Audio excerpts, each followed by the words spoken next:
بیت علم و معرفت حق کا علم بردار ہے، بیت علم و معرفت حق کا علم بردار ہے۔ بال کی جڑوں میں پانی پہنچ جائے تو آپ علیہ السلام نے فرمایا کہ کافی ہے، ہر بال کو دھونا اور بال کے ہر حصے میں پانی پہنچانا ضروری نہیں۔ اس نقلی دلیل سے استدلال کرتے ہوئے کہا گیا کہ عورت پر چوٹیوں کا کھولنا غسل میں لازم نہیں ہے۔ وَلَيْسَ عَلَيْهِ قَدْرُ دَوَائِهَا، اور عورت پر لازم نہیں ہے اپنے گیسوں کو ترک کرنا، گیسوں سے مراد چوٹی، اپنی چوٹی کو ترک کرنا یہ لازم نہیں ہے۔ وہ صحیح بما فیہ من الحرج، یہی صحیح ہے اس حرج کی وجہ سے اس میں ہے۔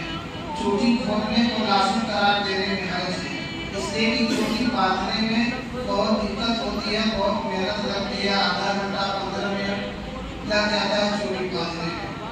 تو اگر کھولنے کا حکم دیا جائے گا اور ہر حصے میں پانی پہنچانے کا حکم دیا جائے گا تو اس میں حرج ہے۔ معرفت حق کا علم بردار ہے، محسن امت کی فکروں کا حسین شہر